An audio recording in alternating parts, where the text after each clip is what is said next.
ಇವತ್ತಿನ ದಿನಗಳಲ್ಲಿ ಸೋಲಾರ್ ಭಾಳ ಅತ್ಯವಸರವಾಗಿದೆ. ಈ HD ಸೋಲಾರ್ಲಿಂತ ನಾನು ಈ ಸೋಲಾರ್ ಇಲ್ಲದ ಕಾರಣ ಭಾಳ ವ್ಯಥೆಪಟ್ಟಿದ್ದ.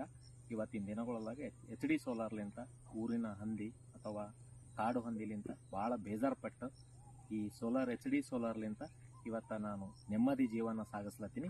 ಈ ರೈತರಿಗೆ ಮನವಿ ಮಾಡ್ಕೋತೀನಿ, ಈ ಸೋಲಾರ್ಲಿಂತ ಭಾಳ ಅವಸರ ಆಗ್ಯದ. ಈ ಸೋಲಾರ್ ಬೆಳೆಯಲಿಂತ ಸೋಲಾರ್ ಬೆಳೆ ಇಟ್ಕೊಂಡ್ರ ಯಾವುದೇ ರೀತಿಲಿಂತ ಯಾವುದೇ ದನಕರುಲಿಂತ ಅಥವಾ ಜನರಲಿಂತ ಯಾವುದರಲಿಂತನೂ ಕಾಟ ಇಲ್ಲ ಅಂತ ಬಹಳ ನನಗೆ ಅನಿಸ್ಯದ. ಅದಕ್ಕೆ ಯಾರನ್ನೂ ರೈತರು ಬೇಕಾಗಿದ್ರ ಈ HD ಸೋಲಾರ್ಗಳನ್ನು ಬಳಸ್ರಿ. ಒಳ್ಳೆ ಕಂಪನಿ ಸೋಲಾರ್ ಅವ. ಅದಕ್ಕೆ ಇವತ್ತಿನ ದಿನಗಳೊಳಗೆ ಅತ್ಯವಸರವಾಗಿ ಸೋಲಾರ್ ಬಳಸಬೇಕಾಗಿದ್ದ ಎಲ್ಲರೂ ರೈತರು ಸೋಲಾರ್ ಬಳಸ್ಕೋರಿ, ಭಾಳ ಒಳ್ಳೆಯದು. ಇನ್ನೊಂದೇನಂದ್ರೆ ಜೀವನ ರಾತ್ರಿ ದಿನಗಳಲ್ಲಿ ಅಡಿಯಂದಿ ಕಾಟದನು ಬಾರಿ ಕಮ್ಮಾಗಿ ಬಿಟ್ಟದ. ಭಾಳ ಪವರ್ಫುಲ್ ಆಗಿ ಸೋಲಾರ್ ಕೆಲಸ ಮಾಡ್ತಾವ. ಅದಕ್ಕೆ ರೈತರು ಎಲ್ಲರೂ ಈ ಸೋಲಾರ್ ಬಳಸ್ಕೊ